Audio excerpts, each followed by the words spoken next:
Nos moyens actuels, c'est entendu, sont multiples, mais à une condition, je le répète, que l'individu roi veuille bien devenir un moyen comme le reste. L'artiste vedette, avec tout le talent qu'il faut avoir, est un obstacle fréquent à l'unité. Il a toutes nos sympathies, ce danseur qui fait tout ce qu'il faut, depuis des siècles, pour arracher l'enthousiasme au public, mais malgré tout son génie, il n'a pas mille autres manières de sourire, de tourner, de jeter la jambe, de bondir. Il a pour ainsi dire tout fait et tout dit. Que tous ces artistes de grand talent consentent modestement à regarder autour d'eux, à envisager les moyens qui leur permettent de se renouveler. Ils seront toujours à leur place sur la scène, ils pourront y briller, mais qu'ils regardent le document humain, la vie journalière pleine de faits plastiques les aidera sans qu'ils aient besoin d'aller prendre dans les musées. Pourquoi n'acceptent-ils pas la leçon des acrobates, des modestes acrobates? Dans 10 minutes de spectacle acrobatique, il y a plus de passages plastiques que dans beaucoup de scènes de ballet. Demandez donc à ces messieurs les danseurs vedettes de faire la roue, ou de marcher sur les mains, ou encore de faire le saut périlleux. Ils ne savent pas. Ils manquent tous de vitesse. Pourtant, quelle richesse d'effets scéniques ils auraient trouvé là. Être gracieux, voilà le programme de la plupart. Ils savent bien qu'il y a de la grâce et du charme autour de nous, partout dans la rue, de haut en bas des maisons. Ils sentent qu'il peut y avoir un plan spectacle fait de charme et de grâce, et qui n'a rien à voir avec l'éternel rond de bras, rond de jambes et joli sourire.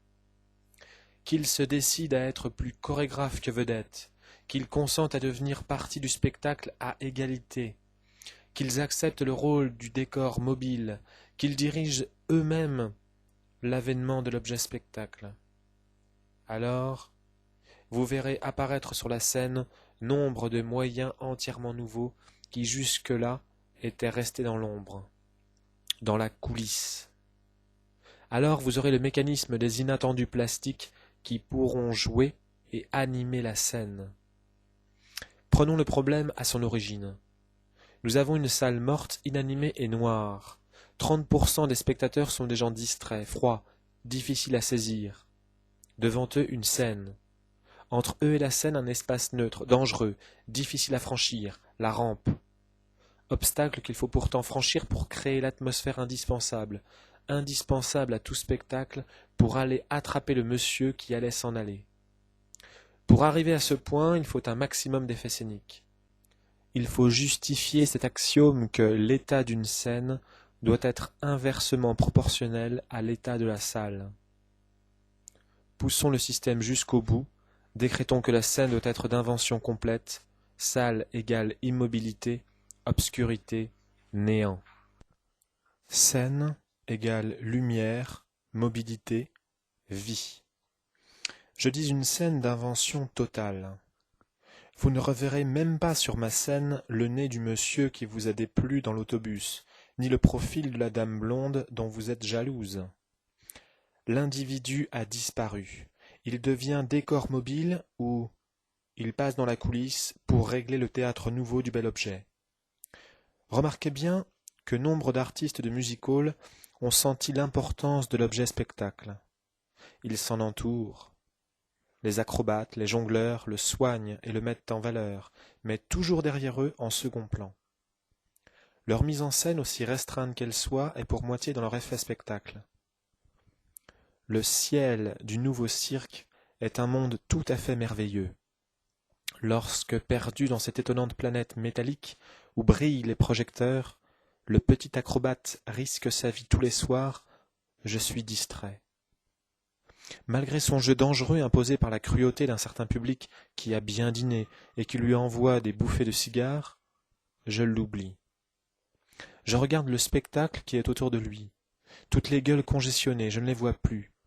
Je suis pris par cette architecture singulière de mâts colorés, de tubes métalliques, de fils qui se croisent et qui agissent sous l'effet des lumières. Ne perdez pas de vue cet événement. Tirez-en des conséquences au point de vue attraction. Tout doucement, faites disparaître le bonhomme. Je vous conjure que la scène ne sera pas vide, car nous allons faire agir les objets.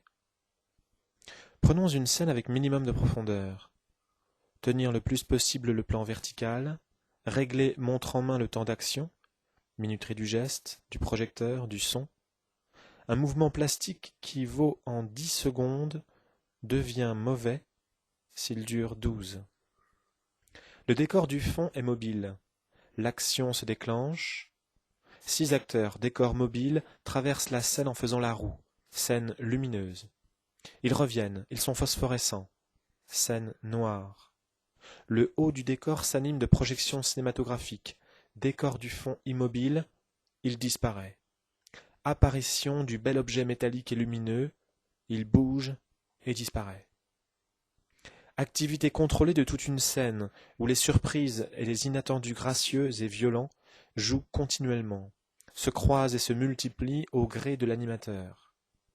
Si une figure apparaît, qu'elle soit figée, fixe, rigide comme un métal, la figure humaine peut jouer son rôle, mais son expression est absolument nulle sur la scène spectacle. Fortement maquillée ou masquée, transformée, le geste réglé, elle a sa place comme valeur de variété, pas plus. Le matériel humain peut être employé par ensemble mobile dans un rythme parallèle ou contrasté, à condition qu'il ne sacrifie rien à l'action générale. Ces moyens en jeu doivent franchir la rampe, créer l'atmosphère, prendre la salle, conquérir les spectateurs, car s'ils sont logiques, s'ils ont le sens de ce qu'ils désirent, ils doivent être satisfaits.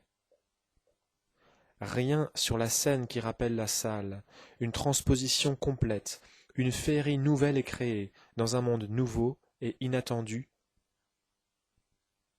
qui évolue devant eux. Ils sont des aveugles que tout à coup une baguette magique a guéris. Ils voient émerveiller un spectacle qu'ils n'avaient jamais vu. La scène moderne peut aller, si l'on veut, jusque-là. On possède les moyens de le faire. Le public suivra. Il a suivi, l'épreuve est faite. Le public est meilleur qu'on ne pense. Mais il y a souvent entre le public et l'animateur un personnage important et encombrant qui est l'organisateur ou l'impresario, qui souvent méconnaît son public et fausse tout. Ils ne sont pas tous ainsi, heureusement. Jacques Hébertot est un prodigieux animateur, et je veux rendre ici hommage à Rolf de Maré, directeur des ballets suédois, qui, le premier en France, a eu le courage d'accepter un spectacle où tout est machination et jeu de lumière, où aucune silhouette humaine n'est en scène. À Jean Berlin et à sa troupe, condamnés au rôle de décor mobile. C'est en acceptant le ballet Création du monde, ballet nègre, qu'il a choisi d'imposer au public, pour la première fois, une scène vraiment moderne, comme moyen technique tout au moins. Le succès a récompensé son effort. Le public l'a suivi franchement, directement, pendant que les critiques officielles s'égaraient la plupart dans ces considérations inutiles. Son œuvre de propagande française est considérable. Ses créations, dont 8 sur 10 sont dues à des artistes d'avant-garde français, ont fait le tour du monde.